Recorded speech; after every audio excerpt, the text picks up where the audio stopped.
నమస్తే. బీఆర్కే భక్తి ఛానల్కి స్వాగతం. నేను పద్మ. ఈ రోజు మనతో పాటు స్టూడియోలో ఉన్నారు ప్రముఖ ఆధ్యాత్మికవేత్త డాక్టర్ అనంతలక్ష్మి గారు. నమస్తే అమ్మ. నమస్తే తల్లి. ఒక చిన్న సందేహం అనే కాదు, చాలా మందిలో ఉన్న క్వశ్చనే అనుకుంటున్నాను నేనైతే. ఇంట్లో ఎలాంటి మొక్కలు కావచ్చు, చెట్లు కావచ్చు పెంచవచ్చు, ఎలాంటివి పెంచకూడదు?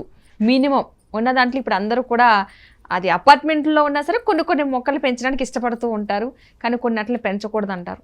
పెంచకూడనివి ఎందుకు పెంచకూడదు, పెంచవలసిన వాటిని ఎందుకు పెంచాలి, కారణం ఏంటి? మీరు ఒక పదం వాడారు, అపార్ట్మెంట్లని. అపార్ట్మెంట్ కల్చర్ వచ్చాక మొక్కలు పెట్టుకునేందుకు చోటు ఉంది అంటే ఏం చెప్పాలమ్మా? చోటు ఉందా? గట్టిగా అడిగితే కనీసం తులసి మొక్క పెట్టుకోవడానికి కూడా చోటు లేదనేటటువంటివి ఉన్నాయి. కొంచెం చోటు కనుక ఉన్నట్టయితే అసలు చోటు లేకపోవడం ఉండదు. తులసి మొక్క ఎక్కడో అక్కడ పెట్టుకోవచ్చు. ఇంట్లో సూర్యకాంతి పడే ప్రదేశం ఏదో ఒకటి ఉండదా? ఎక్కడో అక్కడ ఇంతన్నా ఉండదా? ఎందుకు పెట్టలేరు? పెట్టాలని థాట్ ఉంటే తప్పనిసరిగా ప్రతి ఇంటిలోనూ ఉండి తీరవలసినటువంటి మొక్క తులసి మొక్కమ్మ. వృక్షాలు పెంచుకునేటటువంటి అవకాశమే లేదు కదా, కానీ మొక్కలు మాత్రం పెంచుకోవచ్చు. కాస్త పెరడుండి మొక్కలు పెంచుకుందాం అనుకునేటటువంటి వాళ్ళు, ఎందుకంటే చూసేవాళ్ళు అందరూ అపార్ట్మెంట్ కల్చర్ వాళ్ళే కాదు కదా.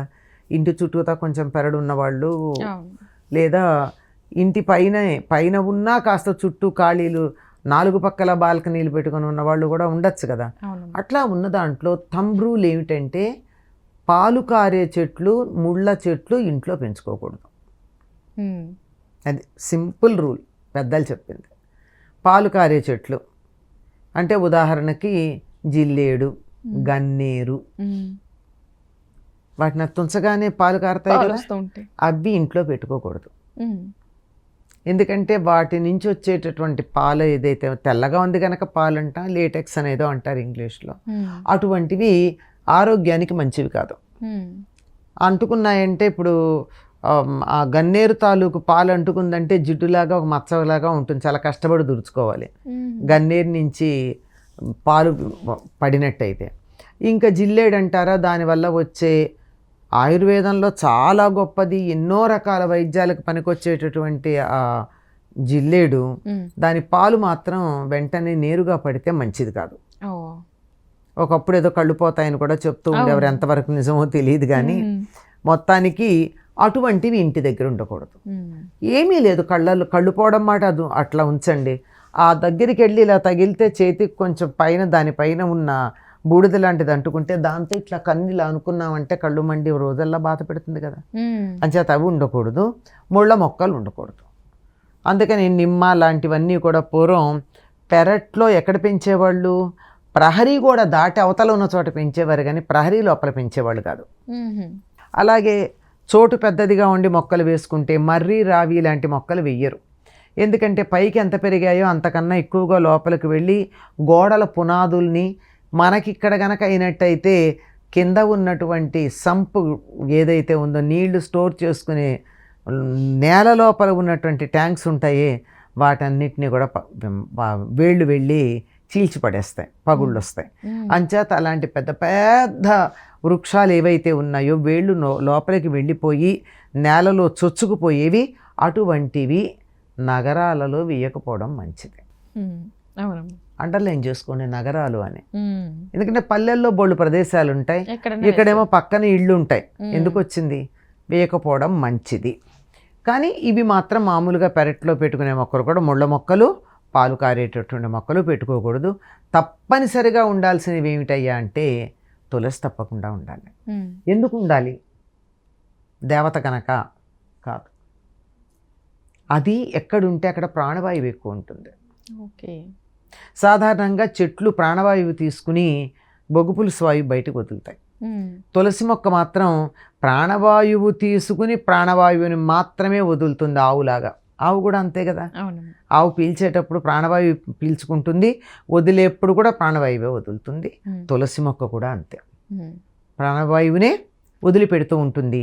కనుక తులసి బాగా కనుక్కున్నట్టయితే చుట్టుపక్కల ఆరోగ్యంగా ఉంటారు. ప్రాణవాయువు బాగా వచ్చింది కనుక ఆక్సిజన్ బాగా ఉంటుంది, కనుక ఆరోగ్యం బాగుంటుంది. కనుక ఒంట్లో బాగుండని వాళ్ళని తులసి చెడు దగ్గర కూర్చొని ఏవో జపాలు చేయమని చెప్తారు. ఎందుకంటే ఆక్సిజన్ కంటెంట్ బాగా ఉంటుంది అనేటటువంటి ఉద్దేశంతో. ప్రధానంగా ఉండాల్సింది తులసి అయితే, అలాగే కొంచెం చోటు ఉన్నట్టయితే తప్పనిసరిగా ఉండవలసింది ఓ కరివేపాకు మొక్క, ఉమ్, రోజు పూలు పూసే చెట్లు ఏవో ఒకటో రెండు, ఉమ్, లేదంటే కుండీ పెట్టుకోవడానికి వీలుంటే 4 కుండీలో ఉన్నాయనుకుందామండి, 4 కుండీలు పెట్టుకునే ప్రదేశం, ఒకటి తులసి పెట్టుకుంటాం, ఇంకొకటి కరివేపాకు పెట్టుకుంటాం, ఇంకొకటి నిత్యం పూలు పూసేటటువంటి చెట్టు ఏదో ఒకటి పెట్టుకుంటాం, మరొకటి బచ్చలి తీగ లాంటిదోటి పెట్టుకోవచ్చు. ఉమ్, ఎందుకు అంటే అది ఆ కుండీ ఎంత ఉందో దాని మీద అంతా పెరగడం కాదు, అది చక్కగా పైకి అల్లుకుపోతుంది కనుక మీకు కింద ఏమి ఉండదు.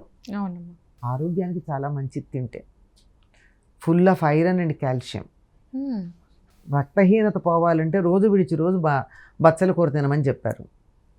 అట్లాగే పూలకు కూడా పాకేటటువంటివి పెట్టుకోండి, శంకు లాంటివి. అవును. అవి గనక పెట్టుకున్నట్టయితే కింద మీకు ఇబ్బంది ఉండదు, పైన గ్రిల్ లాంటిది ఉంటే దానికి పాకించుకుంటే వారానికి ఒకసారి కూర, నిత్యం పూలు వస్తాయి, రోజు కూరల్లో ఒక కరివేపాకు వేసుకోవచ్చు. ఇది జనరల్గా అవును. శాస్త్రం గురించి చెప్పట్లా, నేను ప్రాక్టికాలిటీ ఆలోచించి చెప్తున్నటువంటి మాట. అవును. శాస్త్ర ప్రకారం అయితే ఆ పాలు కారేటటువంటి చెట్లు, ముళ్ళున్న చెట్లు పెంచుకోకూడదు. ఉమ్, ఒకవేళ పెంచుకోవాలనిపించింది, నిమ్మ చెట్టు పెంచుకోవాలనిపించింది, పెద్ద పెరడు ఉన్నప్పుడు ఆరు బయట పెంచండి, ఉమ్, అంటే ప్రాకారం దాటాక అవతల ఉండేది. ఇది ఎంతగా తయారైందంటేనమ్మా, ఈ మొక్కలు పెంచండి డబ్బులు వస్తాయి, ఈ మొక్కలు పెంచండి మంచిది, money plant. Money plant. Money plant అంటే పేరులోనే మనీ ఉందన్నారు ఒకళ్ళు, లేదండి మనీ ప్లాంట్ పెంచుకుంటే అనర్థమే, పెంచుకోకూడదని కూడా ఒక సిద్ధాంతం ఉంది. అవును. మనీ ప్లాంట్ ఎవరింటి నుంచి అన్నా అడగకుండా తెచ్చుకోవాలి కానీ వాళ్ళని అడిగి అడిగి తెచ్చుకోకూడదు. తీసుకురాకూడదు. ఇది ఇంకోటి, అంటే దోచుకునే మనస్తత్వానికి సంకేతం ఇది. అవును. నాది కాంది ప్రతిదీ కొట్టుకొచ్చేయడం అనే మనస్తత్వం ఉన్నవాళ్ళు మనీ ప్లాంటే కాదు, ఏ ప్లాంట్ అయినా మనీ అయినా కానీ తీసుకెళ్ళిపోతారు. అవును. ఇదొక నమ్మకం. కాకపోతే ఒకటి చెప్పింది ఏంటంటే, ఈ స్పైడర్ ప్లాంట్ అని ఒకటి ఉంటుందమ్మా, ఉమ్, అంటే ఆకుపచ్చను కొంచెం పసుపు రంగు పొడవాటి ఆకులు ఉండి దాని మీద చార ఉండేది లేదా అంచు కొంచెం ఉండేది ఉంటాయి, గుత్తులు గుత్తులుగా వస్తుంది. ఉమ్, అది కూడా ఆక్సిజన్ ప్లాంట్ కిందకు చెప్తారు. అది ఎక్కడ ఉంటే అక్కడ ప్రాణవాయువు బాగా ఉంటుందని. అలాగే మదర్ ఇన్ లాస్ టంగ్ అని చెప్తారు బోన్సాయిలో. ఉమ్, ఆ మదర్ ఇన్ లాస్ ప్లాంట్ ఒకటి, అది కూడా ఇంటీరియర్ పెరుగుతుంది, ఉమ్, నెలకో 15 రోజులకు ఒకసారి ఎండలో పెడితే చాలు. ఈ స్పైడర్ ప్లాంట్ కూడా అంతే, వారానికో 10 రోజులకో ఒక రోజు ఎండలో పెడితే చాలు. ఇవి కానీ ఇంటీరియర్గా మనం పెట్టుకున్నట్టయితే, ఒక మనీ ప్లాంటు, ఒక స్పైడర్ ప్లాంటు, ఒక ఈ మదర్ ఇన్ లాస్ టంగ్ అని చెప్పేది, ఇంకొకటి కూడా ఉంది. వీటిని గనక మనం ఇంట్లో పెట్టుకుంటే కావలసినంత ఆక్సిజన్ ఉంటుంది అని చెప్తారు. ఉమ్, ఇది లేటెస్ట్ అమ్మ, ప్రాచీన గ్రంథాల్లో చెప్పింది కాదు, ఇది లేటెస్ట్ పెట్టుకోదగిన ప్లాంట్స్, పెట్టుకోకూడని ప్లాంట్స్ అని. ఉమ్, ఇక్కడ ఒక మాట చెప్తే ఇవన్నీ పెట్టుకోమని చెప్తూ, ఇది మనీ ప్లాంట్ గురించి మీరు చెప్పారే, పెట్టుకోవచ్చు పెట్టుకోకూడదు అన్నట్టు, ఆ మధ్య మాకు తెలిసిన వాళ్ళు ఇంట్లో అరటి చెట్టు కొట్టేశారు. ఉమ్, అదేమిటి అరటి చెట్టు కొట్టేసావు, చక్కగా బాగుంటుంది కదా, ఒకటి ఉంటే బోళ్ళు పిలకలు పెడుతుంది కదా అంటే, అరటి చెట్టును నిద్ర లేవంగానే చూస్తే ఇంట్లో ఆడవాళ్ళకి 2వ సంతానం కలగదుట, ఒక సంతానంతో ఆపేయాలట. ఈ రోజుల్లో మరీ మంచిది కదా, 1 hour నన్ను అనుకునే రోజుల్లో. అలా ఎందుకు అంటే, గెల వేసాక చెట్టు పోతుంది కదా, ఉమ్, అందుకంట. అబ్బా. అంటే మరి దాని పక్కన బోళ్ళు పిలకలు వచ్చాయి కదా ఒక గెలేసే లోపల, ఉమ్, నువ్వు విత్తనం పెట్టకుండానే వస్తున్న అది ఆలోచించు. అవును. నీ దుంప పిలకయ్యా అని కదా మనం తిడతాం, ఉమ్, దుంప పిలకయ్యా అంటే నీ వంశం అభివృద్ధి చెందుగాక అని, ఉమ్, అంతకన్నా పెద్ద తిట్టు కాదు అది. అవును. ఈ మాట అయితే మరొక మర్రి చెట్టు చూద్దాం, రోజు 100 మంది పిల్లలు పుడతారా అని అడిగాను. ఉమ్, మా సమాధానం ఎక్కడ, లేదు అంటే అది సింగిల్ కాబట్టి అది అనగలిగాము. అది అనగలిగారు. ఇప్పుడు మర్రి చెట్టు మర్రి చూస్తే, చెట్టు అంటే మర్రి చెట్టుకి ఎన్ని కాయలు ఉంటాయి, అమ్మ అంతమందిని భరించలేరమ్మ, అందుకని అదే కదా అంచేత మరి.